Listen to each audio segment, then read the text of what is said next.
Ellen watched the busy street through the bus window, her thoughts as restless as the traffic outside. At 25, she felt the weight of the world on her shoulders. Her mother, Maria, a dedicated cook at a local restaurant, was facing substantial debt due to the medical expenses for Ellen's grandmother, who had unfortunately passed away recently. To make matters worse, Ellen had just lost her job due to the bankruptcy of the company she worked for, a victim of the economic crisis that plagued the region. The bus stopped and Ellen got off, her heavy steps reflecting the discouragement she felt after yet another unsuccessful job interview. She decided to take a shortcut through the city park, hoping the green and quiet surroundings could calm her restless mind and perhaps inspire some solution to her problems. The park was quiet that autumn afternoon. Ellen walked distractedly when her eyes caught the solitary figure of a girl near the duck pond. The girl, who appeared to be about 7 years old, was standing at the edge of the lake, her eyes fixed on the ducks swimming peacefully. There was something about the girl's posture that sparked Ellen's concern. She seemed so small and vulnerable there alone. Approaching carefully so as not to startle the child, Ellen asked in a gentle voice, "Hello, is everything okay? Where are your parents?" The girl turned, revealing large blue eyes filled with sadness. I ran away from home," she replied hesitantly. Ellen sat on a nearby bench, inviting the girl to join her. "My name is Ellen. What's yours?" "Vivian," the girl replied, sitting timidly next to Ellen. "Vivian, that's a very pretty name. Can you tell me why you ran away from home?" The girl was silent for a moment, her eyes once again fixed on the lake. "My dad never has time for me. He's always working. This park. My mum used to bring me here every afternoon to feed the ducks, but she's gone, and now I'm always alone." Ellen's heart ached hearing Vivian's words. She could feel the pain and loneliness emanating from the little girl. "I'm very sorry about your mother, Vivian. It must be very difficult. But you know, sometimes adults get confused and sad too, especially when they lose someone they love.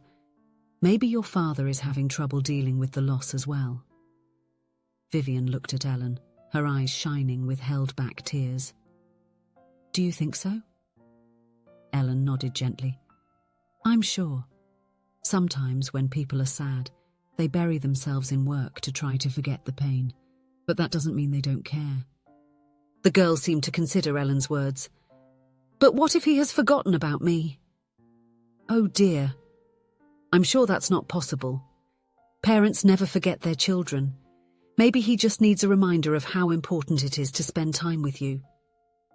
Ellen spent the next hour talking with Vivian, listening to her stories about her mother and afternoons in the park. Gradually, the girl began to open up, even smiling a few times as she shared happy memories. "Vivian," Ellen said gently, "I know you are sad and feeling lonely, but running away from home is not the solution. Your father must be very worried about you now. How about we go back to your house and talk to him?" The girl hesitated, but the kindness and understanding in Ellen's eyes seemed to calm her. "Will you come with me?" "Of course," Ellen smiled, reaching out to Vivian. Together they walked out of the park. Vivian led Ellen through the streets of an upscale neighborhood until they arrived at an imposing mansion. Even before they approached the gates, Ellen noticed the intense activity. Police cars and private security vehicles were parked in front of the residence. As soon as they crossed the gate, a tall and well-dressed man ran towards them. His eyes, the same deep blue as Vivian's, were wide with concern and relief. "Vivian!"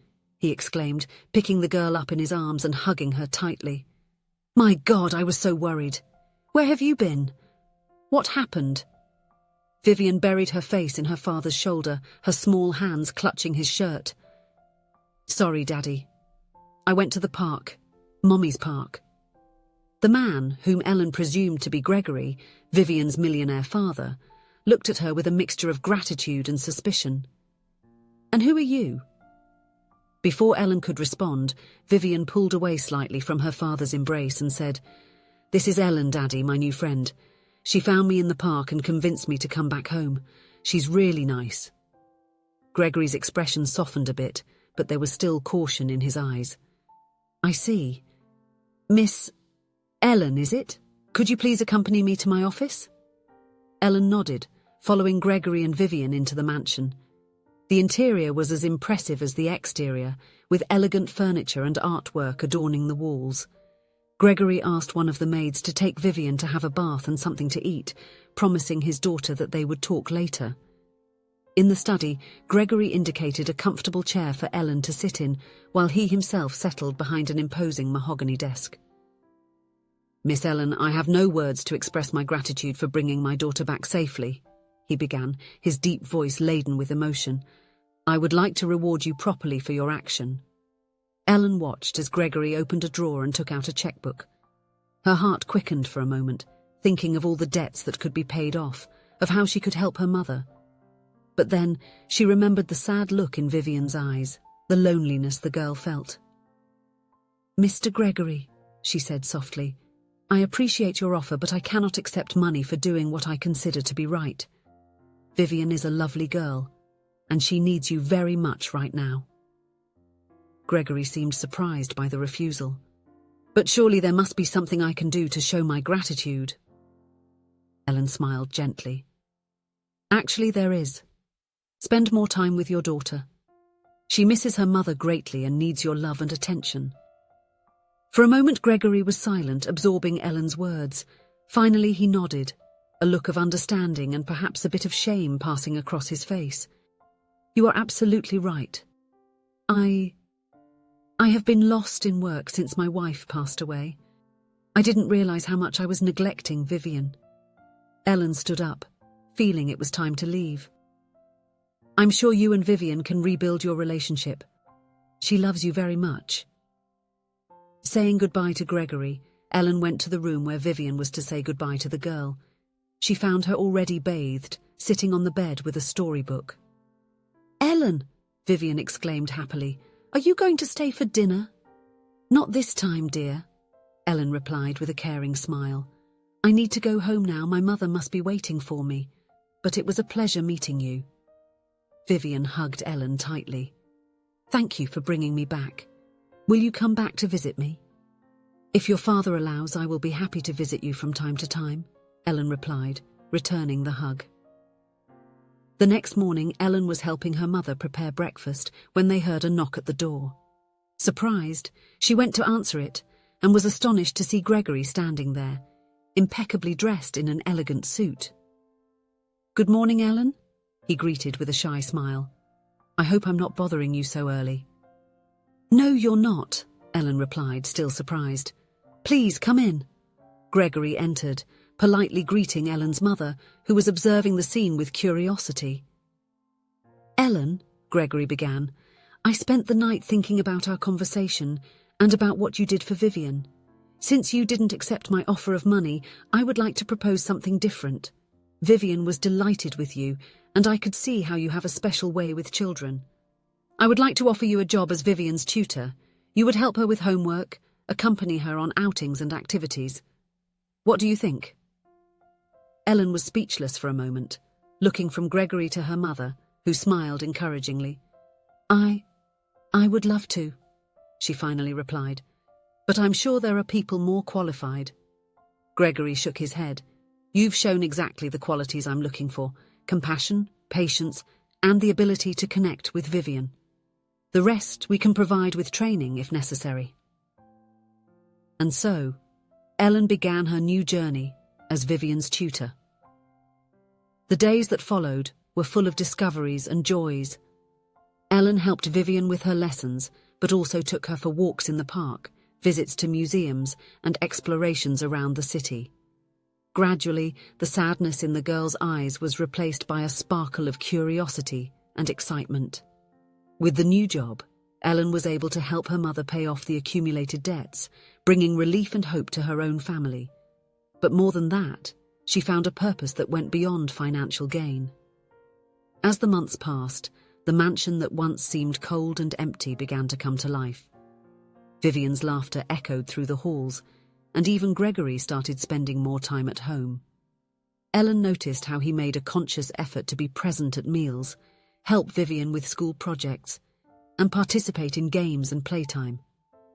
One day, while Ellen and Vivian were painting in the garden, Gregory joined them, rolling up the sleeves of his expensive shirt and picking up a brush. The smile on Vivian's face when she saw her father join them was something Ellen would never forget. As time passed, Ellen began to notice subtle changes in her interaction with Gregory. What was once a strictly professional relationship began to transform into something warmer, closer to a friendship. They shared knowing smiles when Vivian said something funny, exchanged opinions about the girl's progress, and sometimes stayed talking long after Vivian went to bed. Ellen found herself admiring Gregory's dedication to rebuilding his relationship with his daughter. He was no longer just the distant millionaire she had known at first. Now she saw a loving father, a man committed to doing his best for his family. In turn, Gregory began to see Ellen in a new light. He admired her intelligence, her kindness, and the way she had brought joy back into Vivian's life, and into his own life. Often he found himself watching Ellen interact with Vivian, feeling a wave of gratitude and something more, something he didn't dare to name yet. As a year passed, the feelings between Ellen and Gregory continued to grow, although neither dared to admit it. There were glances that lasted a bit longer than necessary, casual touches that sent shivers across their skin, and conversations that stretched into the night, revealing shared dreams and fears. It was on a sunny spring afternoon that Gregory finally found the courage to address his feelings. But before talking to Ellen, he knew he needed to speak with the most important person in his life, Vivian. He found his daughter in her room, surrounded by books and toys. "Vivian, sweetheart, can I talk to you for a minute?" The girl looked up with a bright smile. "Of course, Daddy." Gregory sat on the bed next to her, his heart beating a little faster than usual. "Sweetheart, you know I love you more than anything in this world, don't you?" Vivian nodded, her blue eyes full of affection. "I know, Daddy. I love you too. And you know that no one could ever replace your mother in our hearts, right?" The girl became serious for a moment before nodding again. "Yes, I know. Mum will always be here," she said, placing her hand over her heart. Gregory smiled, moved by the wisdom of his little one. "That's right, my love. But you know, sometimes our hearts have room to love other people too. What do you think of Ellen?" Vivian's face lit up at the mention of Ellen's name. "I love Ellen. She's so nice and fun, and she reminds me a little of Mum sometimes, you know." Gregory felt a lump in his throat. "Really?" "Yes, not because she's like Mum, but because she makes me feel loved and safe, just like Mum did." Gregory hugged his daughter, feeling a wave of love and gratitude. "Vivian, what would you think if Ellen became part of our family? Not just as your tutor, but as my partner?" Vivian was silent for a moment, her eyes wide with surprise. Then, to Gregory's relief, a huge smile spread across her face. "Really, Dad? Ellen will be in our lives forever?" Gregory laughed, relieved. "Well, we have to ask her first. What do you think about helping me do this?" Vivian jumped out of bed, excited. "Yes! Let's do it now!" That night, Gregory prepared a special dinner. Ellen was surprised to see the table set in the garden, lit by candles and surrounded by flowers. Vivian was unusually excited, barely able to contain her enthusiasm. After dessert, Gregory cleared his throat nervously. "Ellen, Vivian and I would like to talk to you about something important." Ellen looked at the two of them, curious and a little apprehensive. "Sure, what is it?" Gregory took Vivian's hand, who was grinning from ear to ear. "Ellen, this past year has been incredible.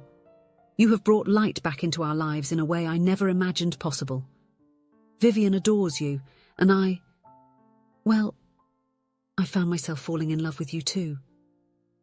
Ellen was speechless, her heart racing.